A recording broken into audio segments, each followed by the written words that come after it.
Welcome, friends.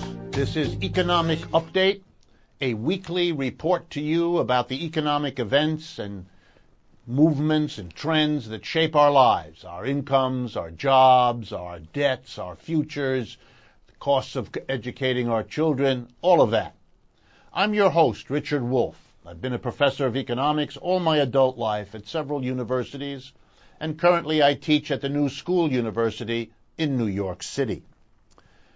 I wanted to also take a moment to thank all of you that listen for making the last 3 years a remarkable time in my life, and I hope in yours.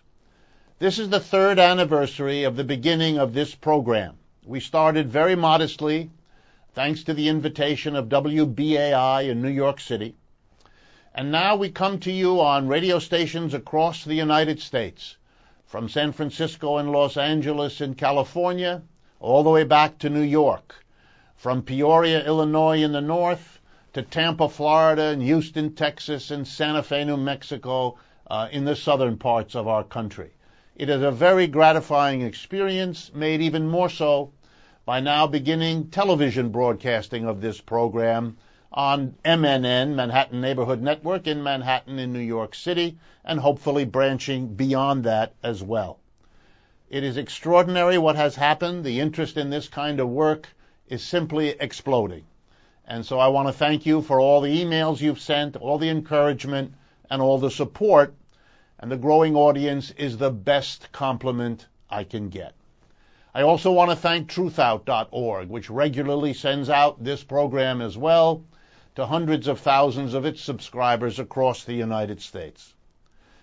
If you're interested in this program and what we do, please know that you can follow all the connections, linkages, get access to even more materials by visiting either of our 2 websites. They're available 24/7, no charge whatsoever.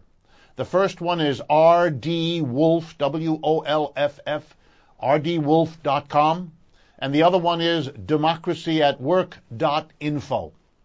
In both of those websites, you will find not only interesting materials, but you'll find a way to sign up for our newsletter. Every 2 or 3 months, we send, again, without no charge whatsoever, a newsletter updating you on our activities and how you can follow us on radio and television and so forth. We urge you to sign up for that. You can also, by either email, communicate to us what you like, don't like about the program, what you'd like to see us cover. We read and deal with every single email we get. We respond to the few that we have the time for. I ask your understanding that we get such a flood, we couldn't possibly, with our staff, respond to them all. But we do read them, and we use them to shape these programs and every content on them. So, if any of this is of interest to you, please make yourselves aware of and make use of these 2 websites that are there for you, rdwolff with 2 Fs.com and democracyatwork.info. And through both of those websites, you can also follow us, which we urge you to do, on Facebook, Twitter, and Pinterest. Let me turn then to the updates for this week's program. Very much in the news over the last week or 2 has been an immense recall of automobiles by the General Motors Corporation. And I want to talk a little bit about that recall, what it involves, and I think, most importantly, what it means. Let's begin back in 2009, not that many years ago. The General Motors Corporation was effectively bankrupt. The economic crisis took it over the edge, and we faced the possibility that our largest automobile company in the United States would go belly up, close operations, affecting huge numbers of people in countless ways. The corporation asked for, and the United States government responded, by an immense, costly bailout of General Motors. Something on the order of $50 billion of taxpayer money, your money, my money, was made available at effectively no cost for years and years to help the General Motors Corporation get out of its disastrous situation. As part of the deals that were struck, not only did General Motors get $50 billion of cash, but more importantly, it got all kinds of special considerations. One of them is of special interest. The General Motors Corporation was basically given exemption from lawsuits for any known at that time, defects that might subject the company to lawsuits. Keep that in mind, please. Why? We now know that as far back as 2001, that is 8 years before the bailout, General Motors knew that they had a serious problem with a faulty ignition. Basically, this problem was that if you had a heavy keychain with a key sticking in the ignition, or you bumped the ignition with your leg, it could turn off, basically losing for the driver and her passengers the protections of airbags and other electronically controlled devices. So far, the General Motors Corporation has admitted to knowing about 31 crashes and 12 deaths from those crashes since 2001. But in the nature of these things, everyone who observes this expects that that number will rise as the lawsuits of people hurt, killed, those who lost loved ones, proliferates. In the latest recall, the General Motors Corporation is recalling not only vehicles with faulty ignitions, but it turns out that there is more trouble because there were brake problems and other problems with faulty airbags. And so most recently, over 1 million cars were recalled by General Motors with these other defects. This causes losses to all kinds of people. Turns out, for example, that the value of a car, if you own one that's been recalled, is considerably less in the used car market than the value of a car that has not been subject to a recall for all kinds of obvious reasons. Note also that here we have a disaster that cannot be blamed on the operator of the car. Most recently, the Toyota company was in trouble because of unexplained surges of the car. The Toyota company tried to suggest on occasions that this was operator failure, that the people driving the car inadvertently stepped on the gas or had some other kind of event like that. But in the case of a brake failure and in the case of an ignition failure, blaming the individual, the General Motors hasn't even tried for that. Why do I bring this up? Folks on the stock market are telling us not to worry, that General Motors can't be effectively sued because when we bailed them out with $50 billion, we also gave them an effective protection from lawsuits. The people filing the lawsuits counter by saying, oh no, you only got that protection because you vouched at the time of the bailout that you had no known defects that might subject you to lawsuits.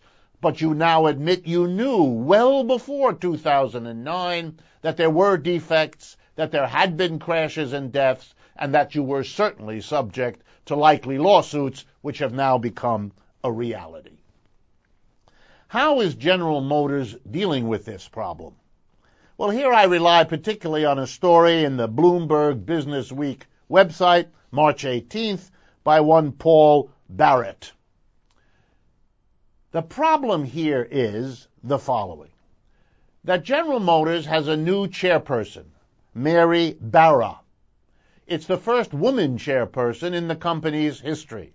And so one is entitled to wonder whether she is now the face of General Motors precisely because they know they have an enormous problem with public anger over having spent a fortune to bail out a company whose thanks to the community is by hiding, in effect, a defect, getting exemption from lawsuits by hiding it, subjecting people to all kinds of danger by hiding it, subjecting people to all kinds of losses in the value of their automobiles, because when this hidden material comes out, the value of your car shrinks.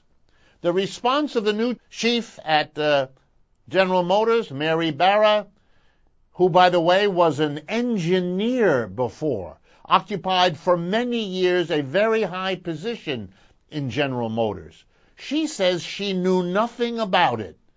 Well, that's even scarier than the notion she did and isn't telling the truth, because she's a top engineer and didn't know anything about a major defect involving millions of cars for over a decade. There is no way out of the conclusion. Major capitalist corporations will do virtually anything, even at the risk of life and limb, to make money. They will take handouts from the government of huge amounts of people's money. They will manipulate those handouts to get even more advantages and hide behind them to secure profits.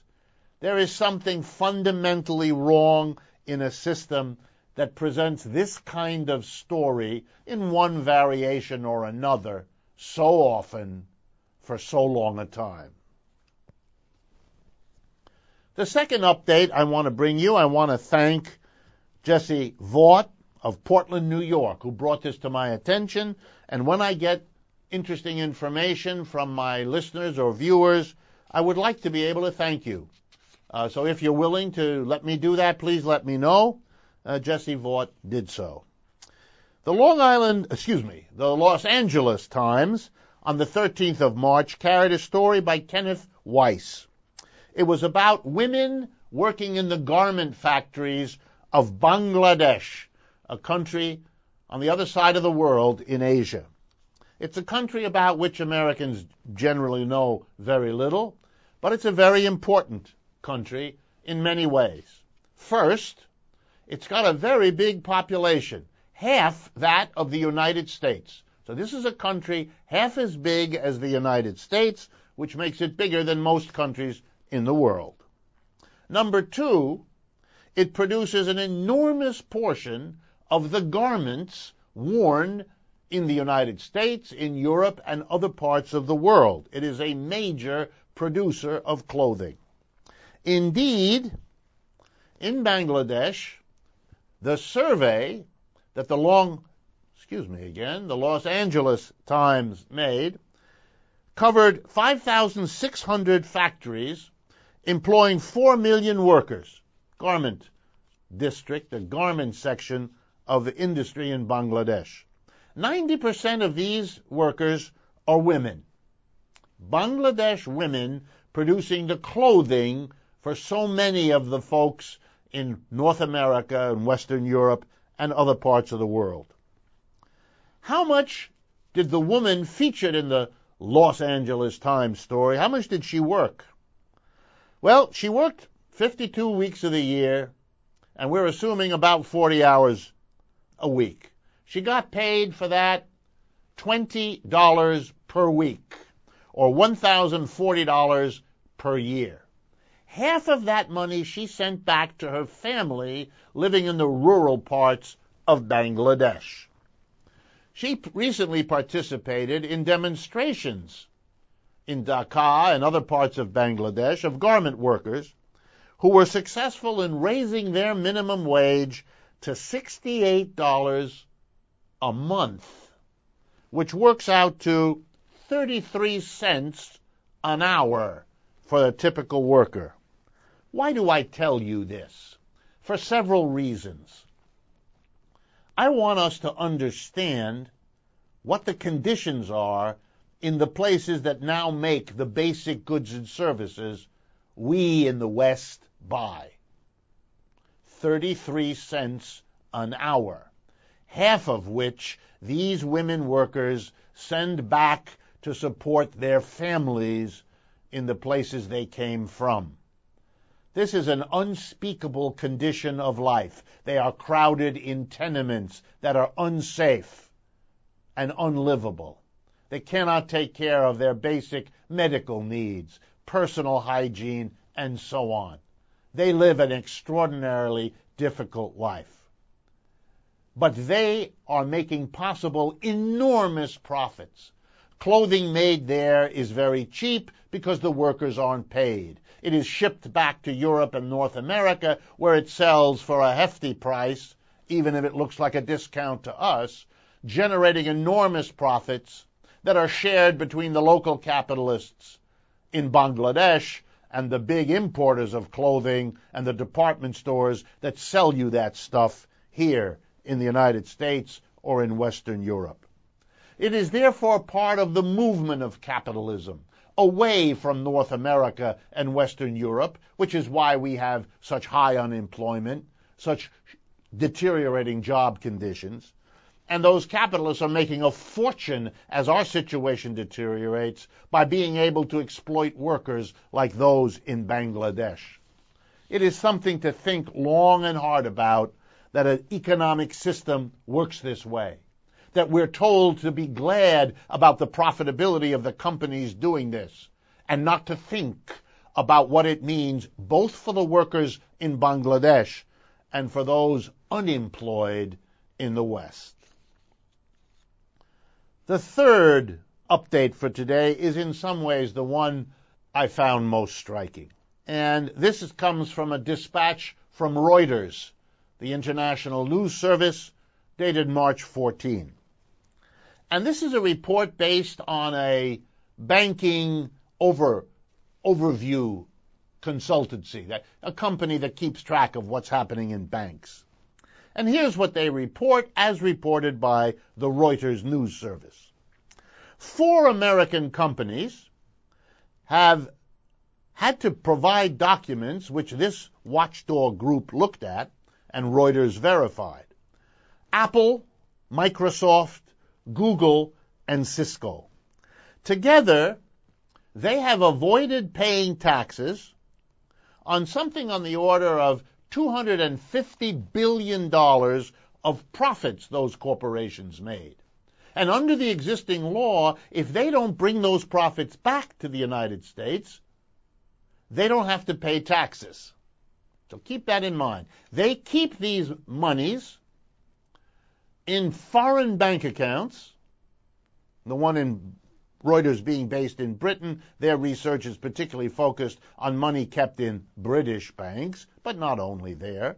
But this $255 billion is profits earned by the company that they keep in banks abroad so they don't have to pay taxes.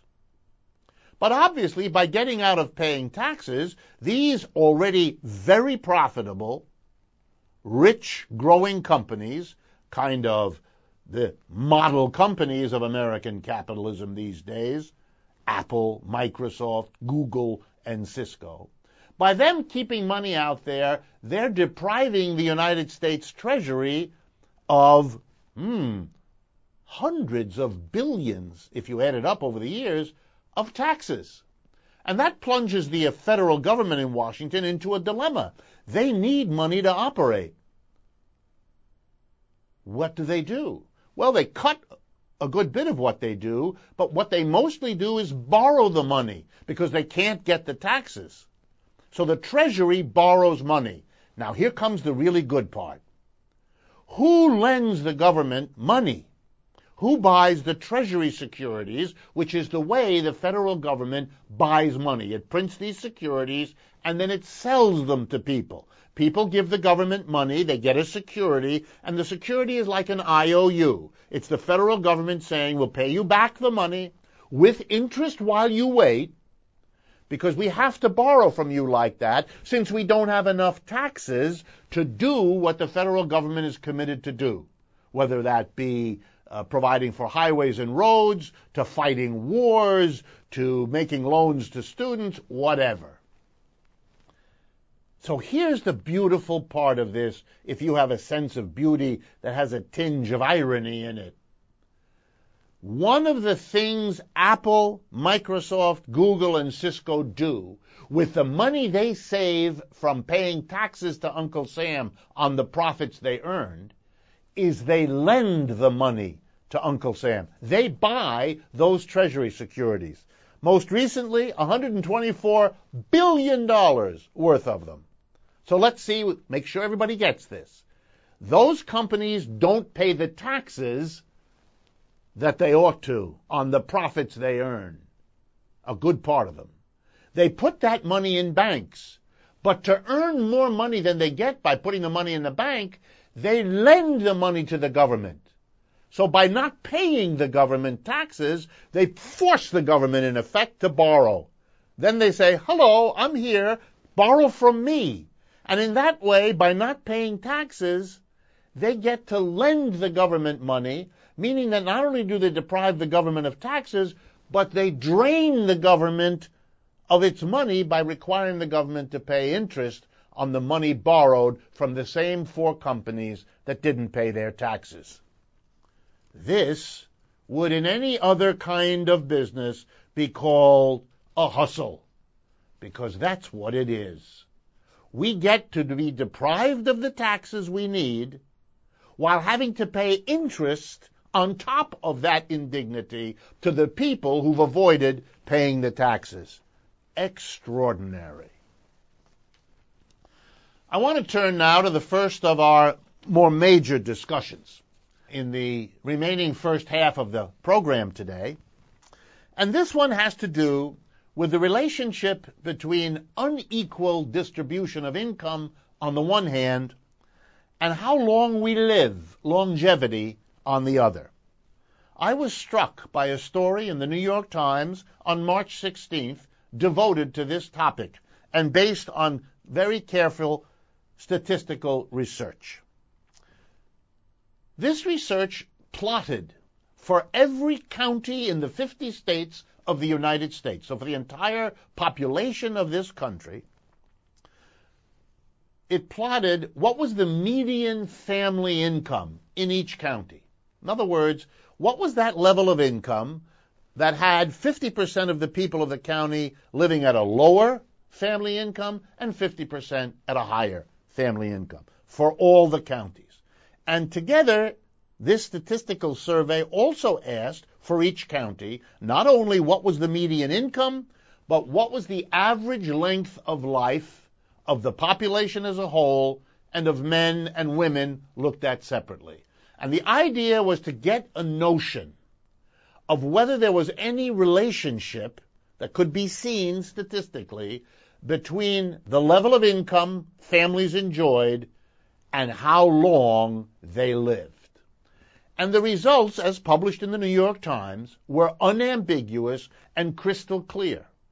And not only were they unambiguous and crystal clear in a way I'm about to tell you, but they didn't change in the important way I'm going to describe to you between the first time this study was done, 1990, and today. So over a 25 or 24-year span. Here's what the statistics showed. The higher your median income in a county, the longer you live. As median incomes went from roughly $30,000 a year per family, all the way up to $120,000 per year per family, the effective range of this research, you could see a direct gain. And so the people at the upper end, the people who lived in counties where the median income was over $100,000, lived a good 10 years or more longer than those who were at the bottom. Even though everybody lives longer today than they did back in 1990 by a little bit, what hasn't changed is the relationship between income and longevity. Which means, and there's no way out of this, that if we keep people at low income levels, we are cutting off life itself. The statistics show that whatever else is going on, if you have a lower income, on the average, you're going to live less long. And that means that if we cut off people's food stamps, if we don't give them extended unemployment benefits when they're out of work, if we don't make the tax system redistribute some of the wealth that has been initially distributed so unfairly and unequally to begin with.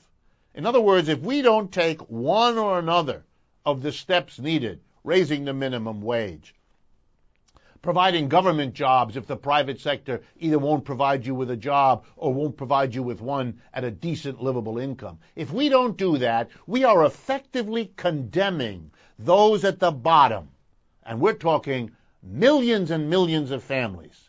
We're condemning them to an early death. Let me drive this point home in yet another way. When the Obamacare legislation was first brought forward, conservative loudspeakers blared out an idea about, quote-unquote, death panels.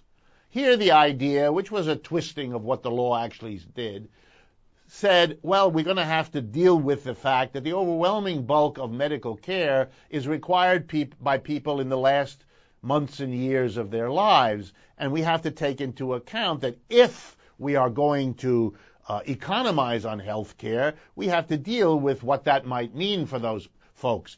It didn't, of course, mean that anyone was going to be condemned to death or anything like that. It was a question of how you manage a health care system when such a disproportionate amount of the health care is required by people at the end of their lives. But that dispute, a bit of a tempest in a teapot, is nowhere near as realistic as what that story in the New York Times teaches us. If we don't raise the median income of the lower half to two-thirds of the American people, we are knowingly condemning them to live less long than people whose difference is they earn more money. Is it justified?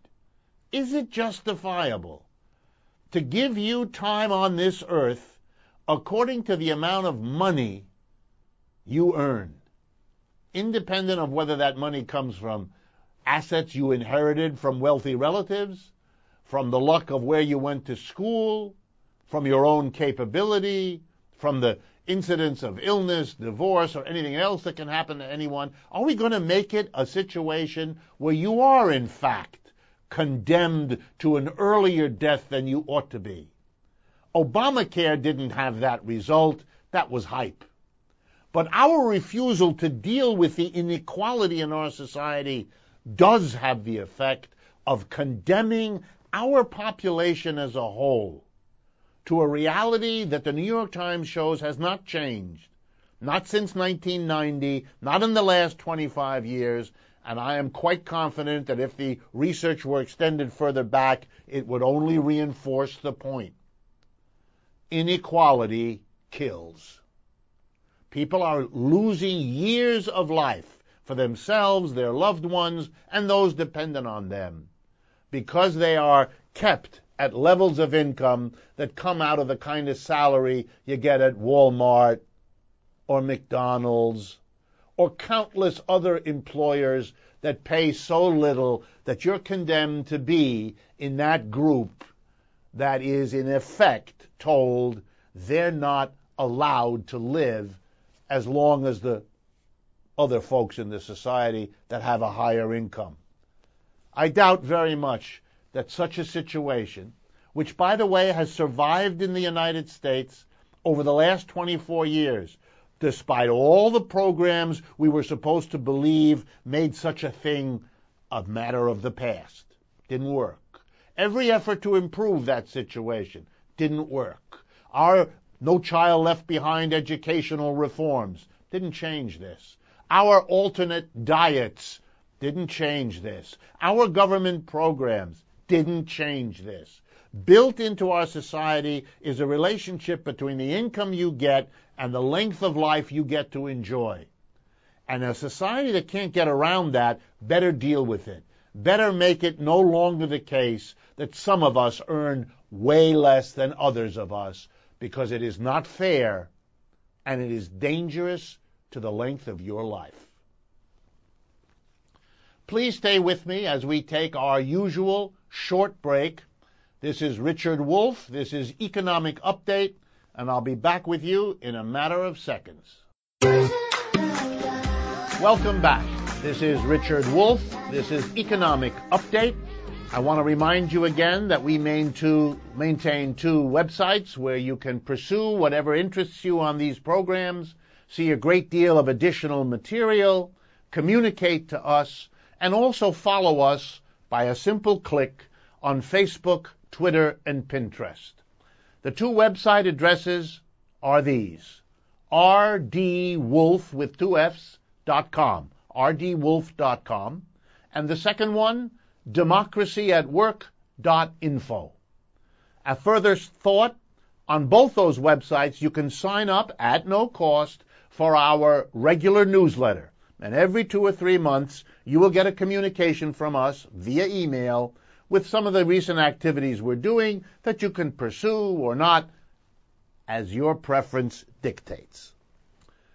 The second major conversation today is a response to a sizable number of emails that you have sent me. And you wanted me to talk about capitalism. And interestingly, several of your emails said you would really appreciate a careful, systematic definition, because you hear the word, but you don't know exactly what people mean, which I understand, and which is not your problem. It's the problem that this word is used to mean a whole host of different things. Rather like many important words in the language, they get to have multiple meanings. So I'm going to talk about the major meanings, and then you've also asked me to offer a systematic and careful critique, because as many of you pointed out, even if you know or have a clear idea of what capitalism means, the criticism of it is something you don't hear very often and that you would like to have spelled out so that you could consider it and draw your own conclusions. So let me do that. First, what is capitalism? Well, it's the name for the economic system, and it's basically the name for the economic system we have today.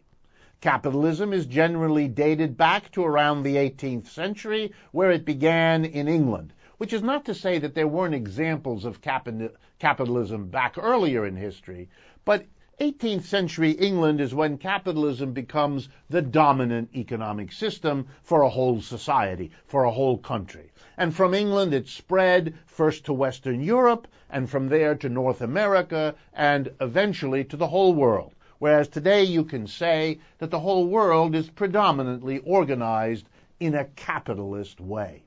Whereas that was not the case before the 18th century. Before the 18th century in Europe, the system is called feudalism. It existed in Europe for 1,000 years. Before that, slavery. Before that, other words are used, tribal society, sometimes primitive society, lots of different words. But capitalism is, in a sense, the latest in a list of different economic systems. You should be also aware that in every economic system, the following took place. First, there were people who loved the system, celebrated it, praised it, who believed it was the best the human brain could devise, way better than what preceded it, and not in need of any major change, because in the end it was a kind of finale, peak of human history, and the important thing was to preserve it. Then there were also people in every economic system who didn't agree, who thought the economic system left much to be desired, that it had major flaws, weaknesses, that parts of it or all of it were unjust, inappropriate, that the human race could and should do better. And these people carried on a lively debate and discussion for many years. Then, of course, sometimes the conversation tilted. Those who were celebrants decided that those who were critical should be silenced. And sometimes they succeeded, and sometimes they didn't. On the other hand, those who were critical were sometimes able to say, not only does this system have flaws, but we're going to begin to take action to go beyond this system, to establish a new and different system to do better. And if they succeeded, we sometimes look back and say, well, that was a revolution. So, for example, the French Revolution at the end of the 18th century is often referred to as a point in which feudalism, the old system, was overthrown and a new system was established. Okay, with that as the background, what exactly is the capitalist system? Well, in general, three things stand out, and that most definitions focus on one or all of them. First, the means of production, the land, the machines, the equipment, everything that goes into production is privately owned. It is some private person, individual person's property. And that person has the right to make what he or she owns available for production or to withhold it. So if you have a piece of land, you can make it available to someone who farms it, or you can refuse. Likewise, if you have machinery or money, you can make it available. We call that investing in production, or you can withhold it. And the worker, too, can make his or her labor available or withhold it. So capitalism is a system where we allow private individuals to decide whether and how to make available whatever they have to the production process. The second characteristic of capitalism is that resources that people have, just like the products that come out of production, move from one person to another by means of an exchange. I'll give you so many shirts, you give me that many bushels of potatoes. I will give you this software, you give me so many dollars of your money, and so on. That is, the distribution of goods and resources is handled by market exchanges, voluntary decisions of human beings to give up so much of what they have to get so much of what somebody else has.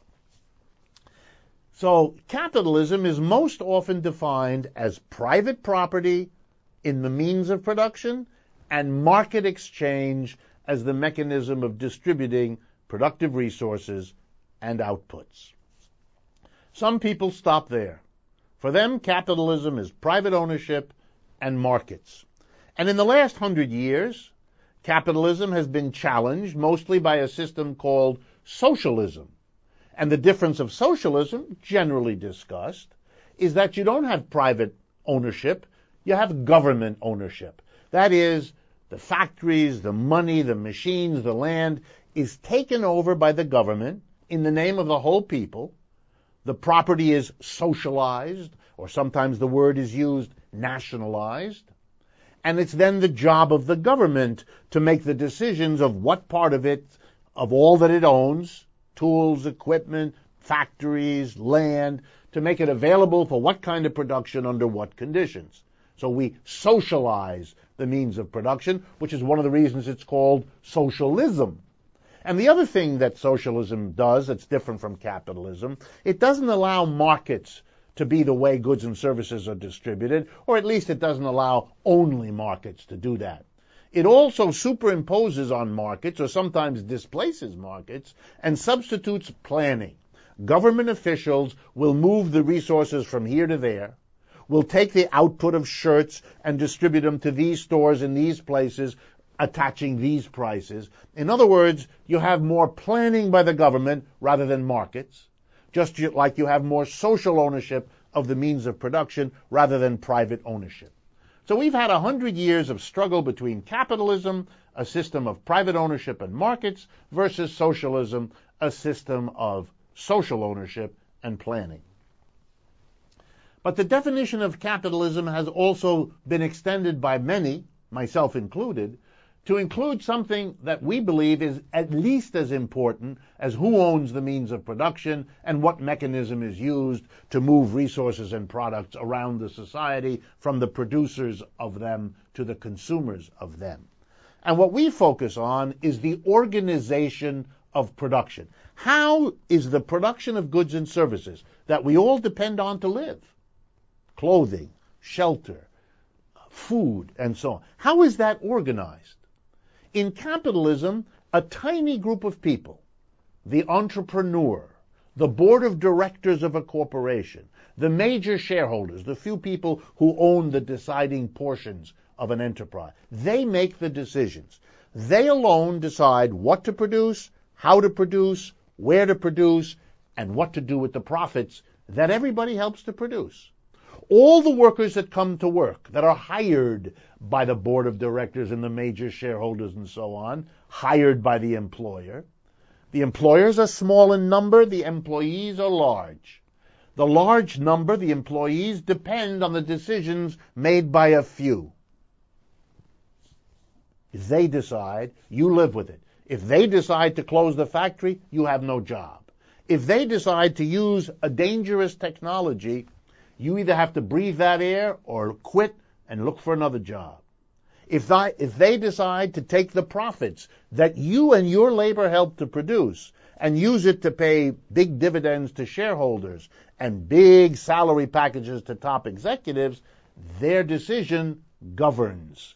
You are left with whatever is left.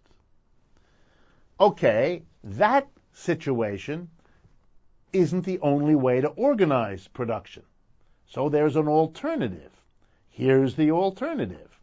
You could arrange it so that all the workers in an enterprise together democratically participate in making all those decisions, that it isn't left anymore to a tiny number of people, major shareholders, board of directors selected by major shareholders. You could govern the production process differently. It could be a community, democratic decision-making. And the critique of capitalism has always focused on these three: on private ownership, on social ownership as an alternative, on markets and on planning as an alternative, and on a top-down, undemocratic, hierarchical organization of production, which is capitalist, versus a collective and democratically run enterprise by the workers in it, which is the alternative. And criticism has been on that.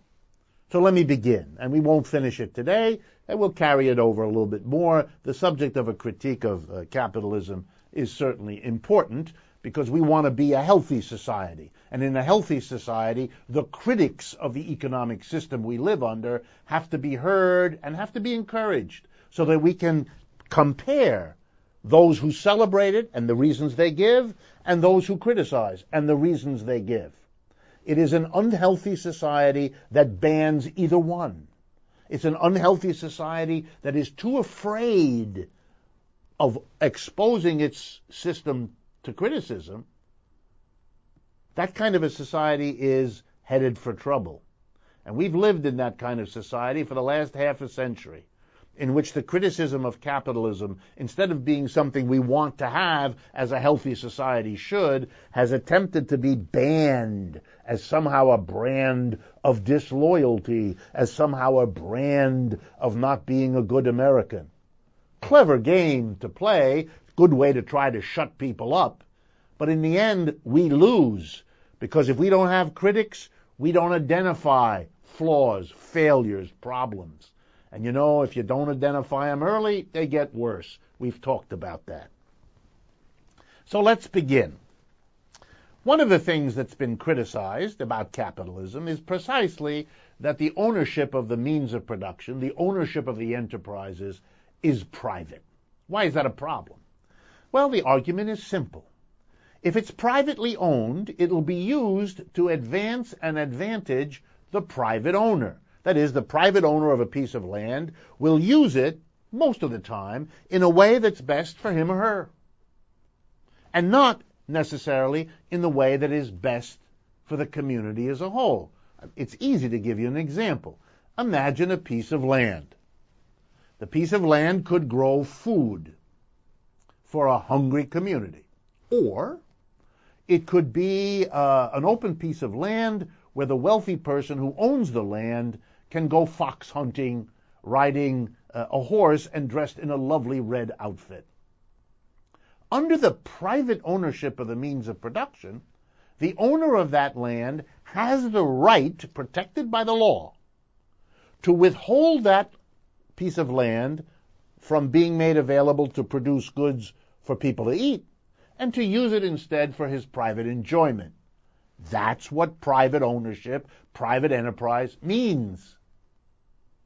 Ditto, to take a more modern example, if you're a private owner of a company and you learn that you can employ women in Bangladesh for 33 cents an hour rather than employing workers here in the United States for $10, $20, or $30 an hour, You decide, whoa, I want to make more money. I want to produce a shirt I can sell for $30 in Bangladesh, where it costs next to nothing, rather than in the United States. And because I'm the private owner, I can do that.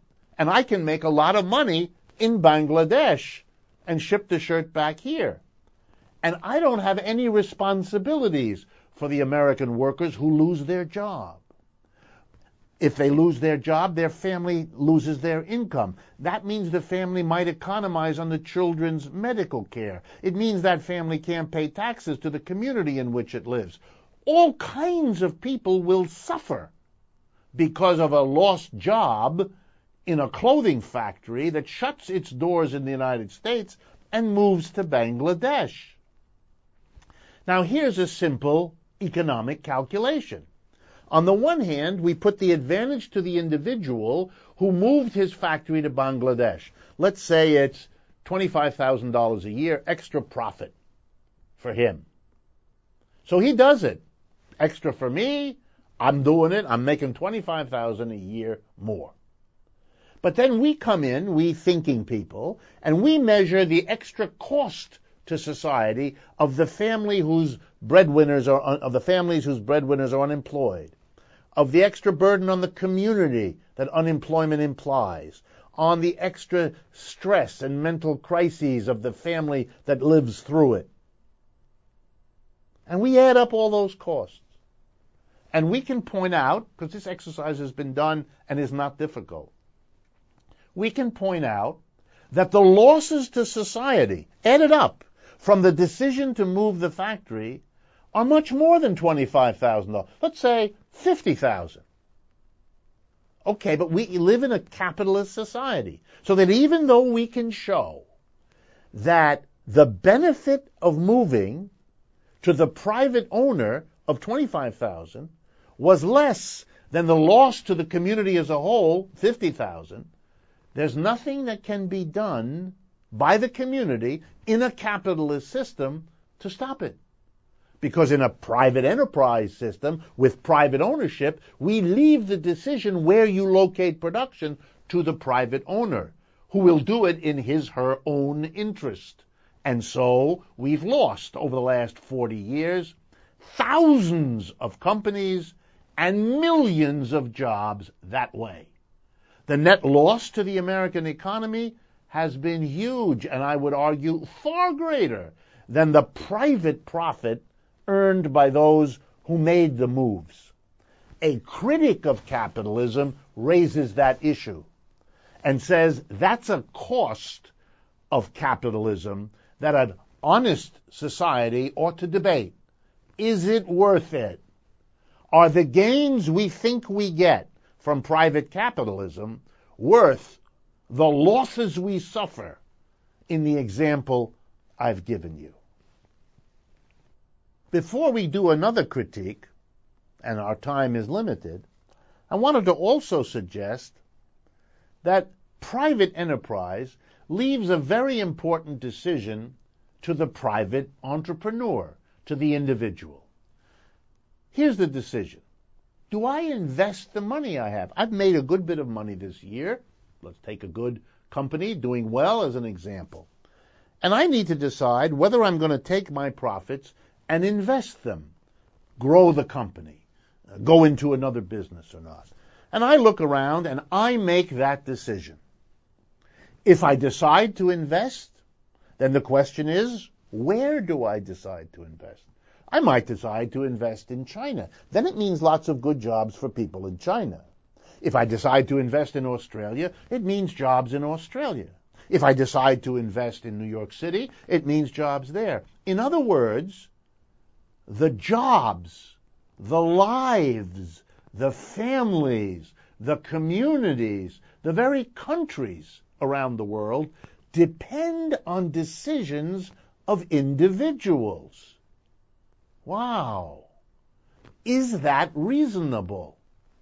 Well, you might ask, gee, we shouldn't have the well-being of many depend on a decision of the few. We normally believe in a democracy that if you're affected by a decision, you ought to have some participation in it. But the investment decision is left to the feelings, hopes, dreams, guessworks about the future of a very small number of us, the so-called investors, those with the money to have anything to invest, those in a position to decide, which is a tiny minority of our society. Is that a reasonable way to organize so important a decision as whether or not you invest and create jobs, and if you do, for whom, where? Now, if we had a world economy that the capitalists of the world had invested in so that we had a reasonably equal, not exactly, of course, but roughly comparable development around the world, we might not want to raise this criticism. But suppose I told you, as I have in previous programs, and as I assume you know, that Western Europe and North America are very, very rich, and people in many other parts of the world are very, very poor.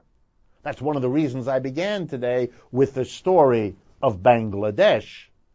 Clearly, 33 cents an hour is a completely different life from billions that you earn a year, which billionaires around the world get. So capitalism hasn't distributed the benefits of itself in an equitable way, by no stretch of the imagination. On the contrary, capitalism has distributed its benefits very unequally. The mass of people have been bypassed, and a relatively small number have been given a disproportionate benefit. This is the basis for an honest criticism. This is not to say that these arguments have no rejoinders, have no counter-arguments. Of course they do. The point is, we tend to hear, particularly in the United States, lots and lots of arguments for the virtues and benefits of capitalism, and very rarely a critique. You will search long and hard in the annals of the United States House of Representatives or the Senate to hear any one of the men and women there offer a sustained critique of capitalism. That's why it's left to independent media like this one to make that available to you. And we will continue next week with more on the critique of capitalism, so at least you have a sense of its sophistication, of its having been worked out by intelligent people over a long period of time, and in short, being that other side of the question you should have had presented to you as part of your education, but were denied because of the fearfulness of a society caught up in a Cold War. In the final minutes that remain for us, one quick question sent in by one of you.